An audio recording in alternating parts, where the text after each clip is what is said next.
Hello students.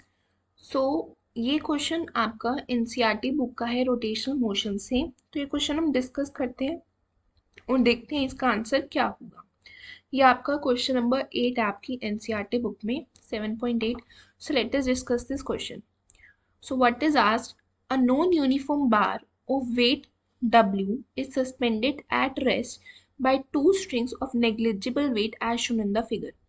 तो ये हमारे पास एक बार है, दिस वन से नॉन यूनिफॉर्म बाहर है जिसका वेट जो है W वो इस पोजीशन पे है, ठीक है। एंड ये जो है दो स्ट्रिंग से बंधा हुआ है जो एंगल सबटेंड करिए 36.9 degree and 53.1 degree. The bar is 2 metre long. इस बार की लेंथ जो है वो 2 मीटर है। So we have to calculate the distance d of the centre of gravity of the bar from its left end. क्योंकि ये जो बार है ये नॉन यूनिफॉर्म है तो इसकी जो सेंटर ऑफ मास है वो सेंटर पे नहीं होगा। तो इस केस में अभी हमें निकालना है कि इसका सेंटर ऑफ ग्रेविटी जो है वो कहाँ पे है। क्योंकि ये स्ट्रिंग जो है यहाँ स्ट्रिंग से सस्पेंडेड है तो हमें बताना है कि इसकी सेंटर ऑफ ग्रेविटी कहाँ है। मतलब हम इस केस में लेट करेंगे कि ये इक्विलिब्रियम पे है और तब हमें देखना है कि इसकी सेंटर ऑफ ग्रेविटी कहाँ है। बहुत ही इंटरेस्टिंग क्वेश्चन है, तो हम इस फिगर को डिस्कस करते हैं। सो हमारे पास एक फिगर है, ये हमारी स्ट्रिंग 1 है तो इसमें हमने टेंशन लेट कर ली T1। ये हमारी स्ट्रिंग 2 है, इसमें हमने टेंशन लेट कर ली T2। अब इसको हम दो कंपोनेंट्स में ब्रेक करेंगे, ठीक है। इसको भी हम दो कंपोनेंट्स में ब्रेक करेंगे। अगर ये हमारा 53.1 है तो ये हमारा हुआ 53.1, विच मीन्स ये कंपोनेंट जो हुआ वो हमारा हुआ T2 cos 53 और ये कंपोनेंट हमारा हुआ T2 sin 53।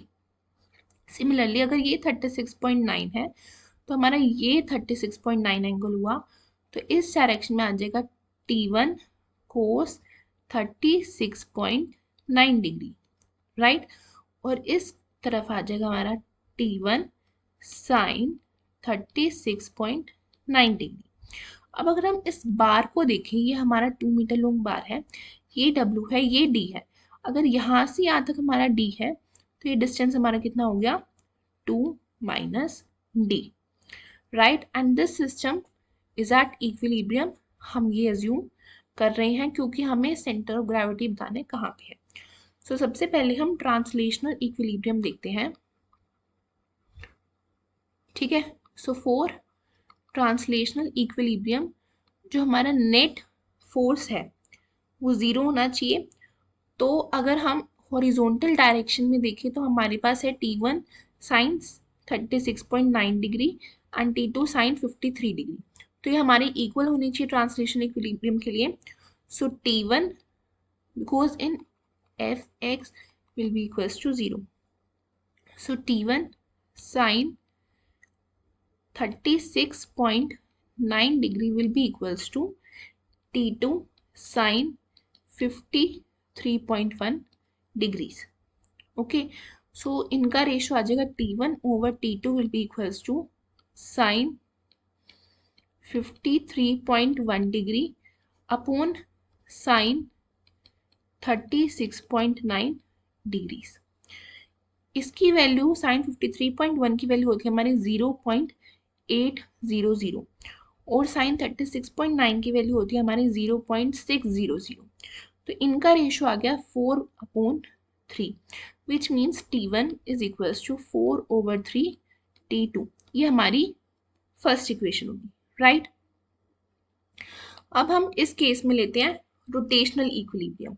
So for rotational equilibrium अगर हम इस रोड को देखें तो W वेट इसका यहाँ पे है। अगर इस पॉइंट के अबाउट हमने रोटेशनल इक्विलिब्रियम देखा, हम किसी भी पॉइंट के अबाउट दे सकते हैं बट फॉर सिंप्लिसिटी हम इस पॉइंट के अबाउट देखते हैं। तो एक हमारा फोर्स ये लग रहा है और एक ये लग रहा है। सो ये वाला जो T1 को 36.9 डिग्री है वो टेंड करेगा कि हमारा रोड इस साइड मूव करे और जो T2 कोस 53 डिग्री है वो इस side.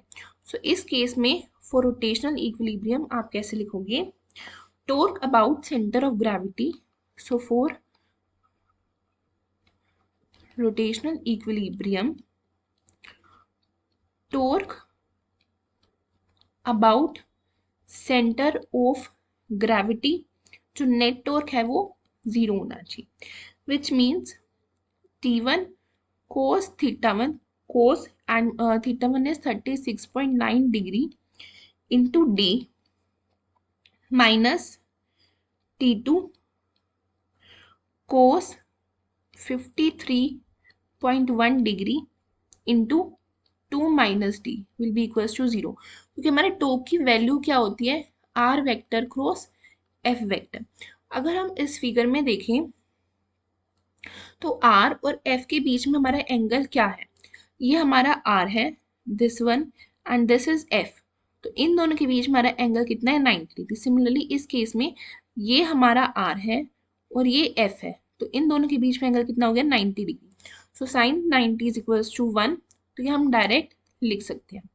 And D1 is D and D2 is 2 minus D, right. तो आपकी ये इक्वेशन आ गई। तो उसको हम उससे ले गए T1 कोस 36.9 डिग्री, हमें वैल्यू पता है which is 0.800, D will be equals to T2 into 0.600 minus D, right. और हमने T1 और T2 के बीच में रिलेशन निकाला था 4/3 T2, सो यहाँ पे आप रिप्लेस कर दो 4/3, T2 से T2 कैंसिल हो जाएगा, into 0.800, D will be equals to 0.600 into 2 minus 0.600 D।